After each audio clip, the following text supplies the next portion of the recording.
कराव्यात।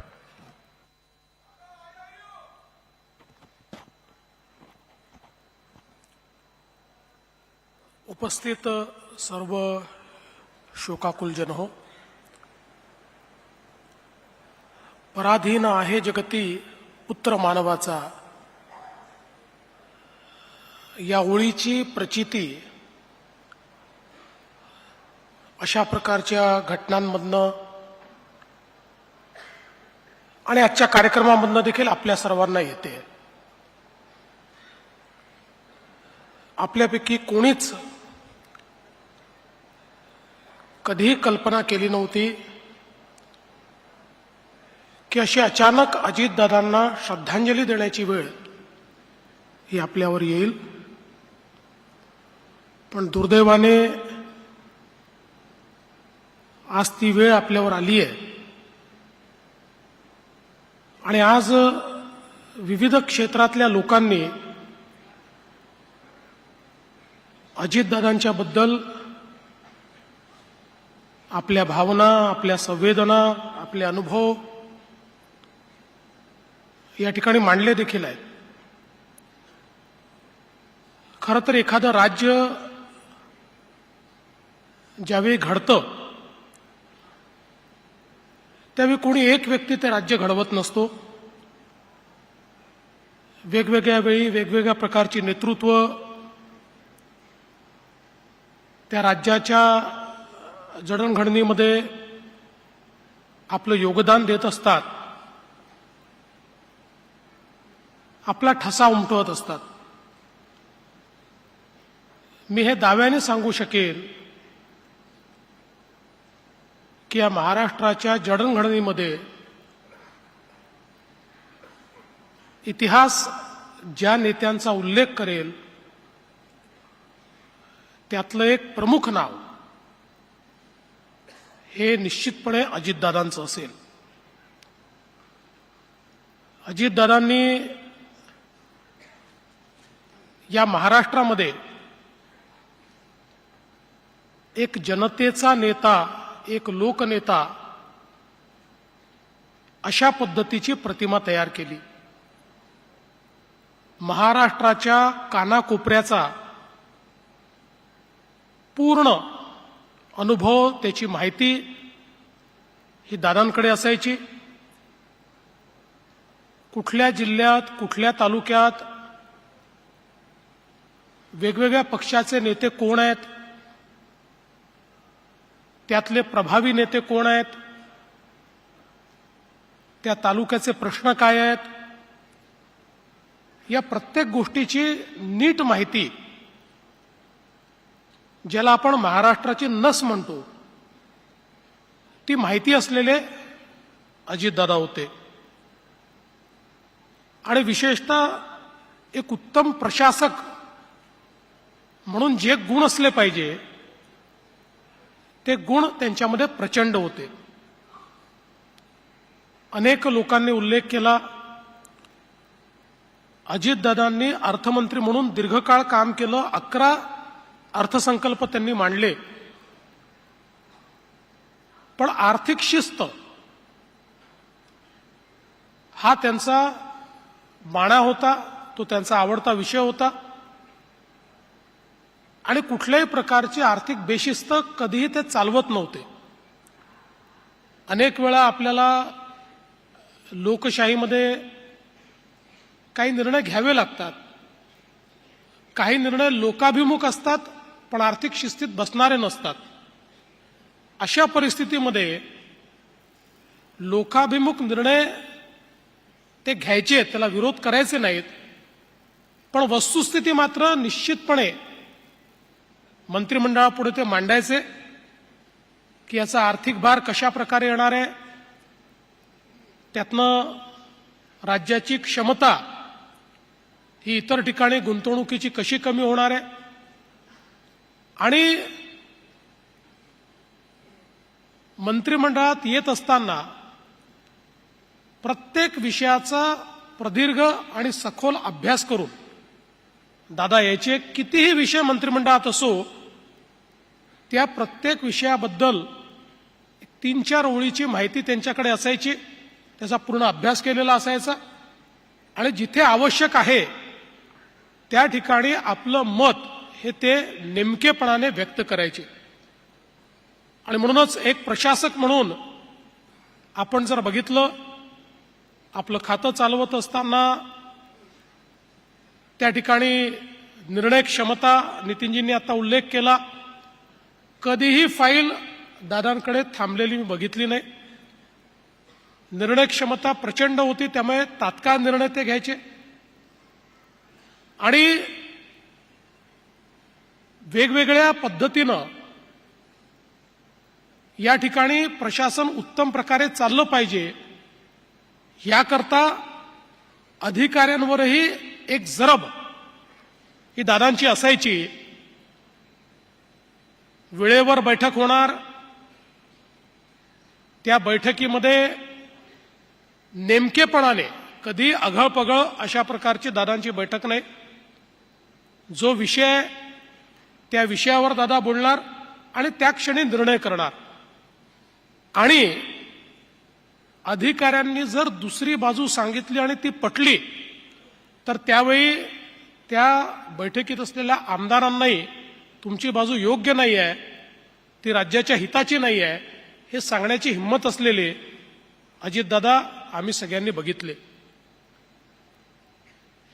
सहकाराचं क्षेत्र असो, क्रीडा क्षेत्र असो, विविध क्षेत्रांमध्ये त्यांनी काम करत असताना आपल्याला याची कल्पना आहे की ज्या क्षेत्रामध्ये त्यांनी हात घातला नेमकेपणाने, नीटनेटकेपणाने आणि शिस्तीत, आणि शिस्तीच्या बाबतीत साखर कारखानदारीमध्ये एखाद्या नेत्याचा कारखाना जर नीट चालत नसेल तर तोंडावर त्याला सांगायचे, एखाद्या आमदाराला सांगायचे की असं कसं चालवता तुम्ही, अशा पद्धतीने नाही चालत. त्यामुळे प्रत्येक क्षेत्रामध्ये त्यांची शिस्त होती. म्हणून त्यांनी ज्या ज्या गोष्टी हातामध्ये घेतल्या त्या शिस्तीत आणि उत्तमपणे चालवण्याचा, टापटीपपणे चालवण्याचा त्यांचा नेहमी प्रयत्न असायचा. आणि या सगळ्या क्षेत्रांमध्ये काम करत असताना एक प्रचंड मोठा जनसंपर्क तर त्यांचा होताच, पण त्याचवेळी वैयक्तिक संबंध ठेवणं ही देखील एक प्रकारे त्यांची हातोटी होती. खरं तर दादांच्या बोलण्यात एक जरब होती, त्यामुळे अनेक वेळा कार्यकर्ते, आमदार हे थोडं त्यांच्यासमोर शिस्तीत असायचे, पण त्याच लोकांशी अतिशय वैयक्तिक अशा प्रकारचा संबंध देखील दादांचा असायचा. त्यांच्या सुखदुःखामध्ये दादा सामील असायचे. त्यांच्या अडीअडचणींकरता प्रसंगी संघर्ष करावा लागला तर संघर्ष देखील दादा करायचे. आणि म्हणूनच मला असं वाटतं की एक प्रचंड मोठा गोतावळा हा दादांनी तयार केला. आणि खरं तर एक गोष्ट मी नमूद केली पाहिजे की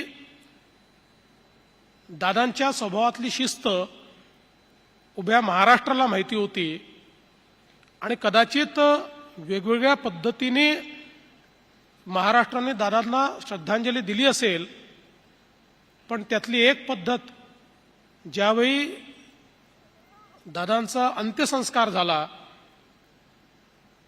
लाखो लोक त्या ठिकाणी हजर होते, प्रचंड मोठा जनसमुदाय होता, पण त्यातल्या प्रत्येकाने दादांना आवडते तशी शिस्त पाळली आणि अतिशय शिस्तीमध्ये लोकांनी त्या अंत्यसंस्कारात देखील भाग घेतला. मी तर असं म्हणेन की त्यांनी आपल्या परीनं दादांना दिलेली ती एक श्रद्धांजलीच होती. वैयक्तिक मी गेले काही वर्ष, विशेषतः 2013 नंतर दादांची माझी खूप जवळची मैत्री झाली. त्याच्या आधी ओळख खूप होती, त्यांच्याबद्दल आदर होता, त्यांना माझ्याबद्दल होता. विरोधी पक्षात असताना मी अनेक वेळा कठोर टीका देखील त्यांच्यावर केली, पण आमच्या संबंधात कधी दुरावा आला नाही. किंबहुना दादा नेहमी मला चांगलंच वागवायचे. मी कधी त्यांच्याकडे हक्काने जायचो. पण 2013 नंतर अतिशय आम्ही जवळ आलो, आमची मैत्री झाली. दादांचा स्वभाव हा मला जवळून बघायला मिळाला आणि त्यातनं निश्चितपणे मी हे सांगू शकतो की एकदा निर्णय घेतला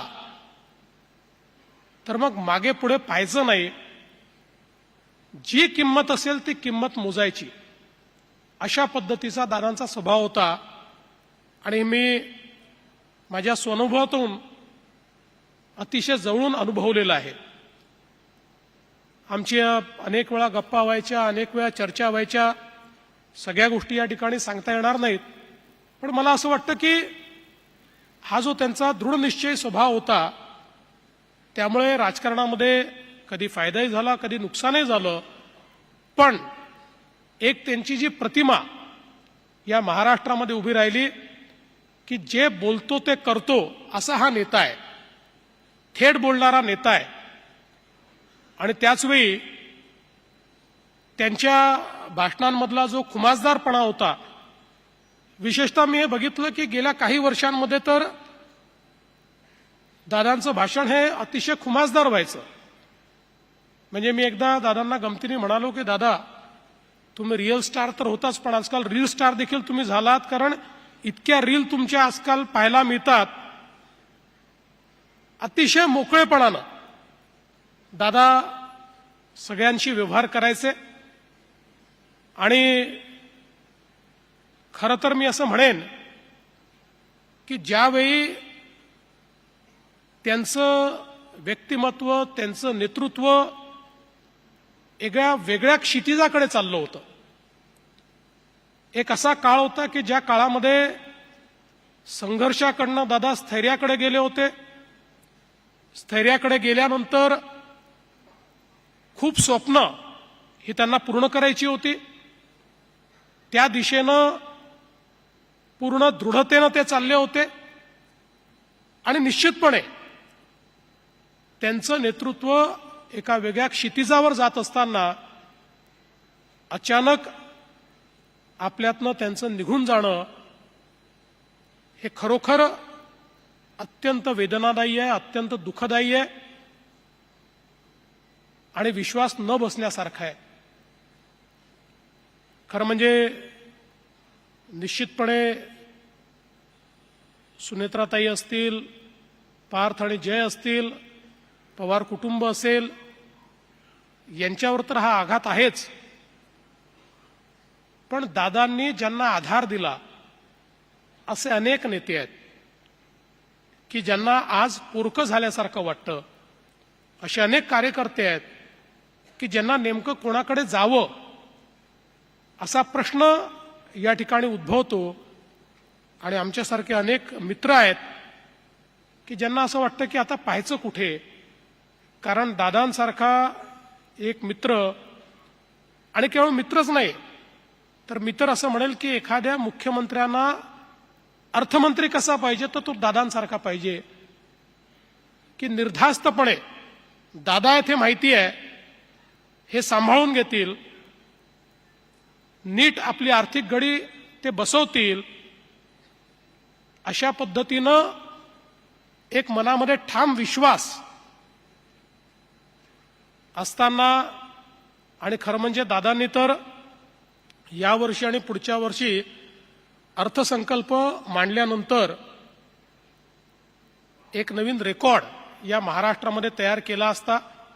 अशा परिस्थितीमध्ये दुर्दैवाने आता तो अर्थसंकल्प मला मांडावा लागतोय. पण मला असं वाटतं की जी आर्थिक शिस्त या महाराष्ट्राला दादांनी शिकवली, त्या शिस्तीतच तो अर्थसंकल्प मांडण्याचा प्रयत्न हा मी करेन. आणि आपण सगळे मिळून दादांचे जे स्वप्न आहेत, त्यांचे जे गुण आहेत, त्यांचा जो गुणवत्तेचा आग्रह आहे, क्वालिटीचा आग्रह आहे, सकाळपासनं रात्रीपर्यंत न थकता काम करण्याची त्यांची जी जिद्द आहे,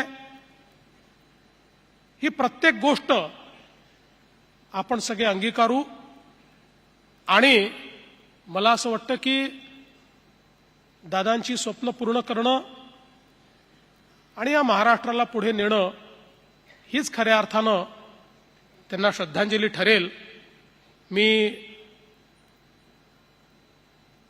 स्वर्गीय दादांना विनम्र श्रद्धांजली अर्पण करतो आणि ईश्वराने त्यांच्या कुटुंबाला आणि आपल्या सर्वांना हे दुःख सहन करण्याची शक्ती द्यावी अशी ईश्वरचरणी प्रार्थना करून माझं बोलणं संपवतो.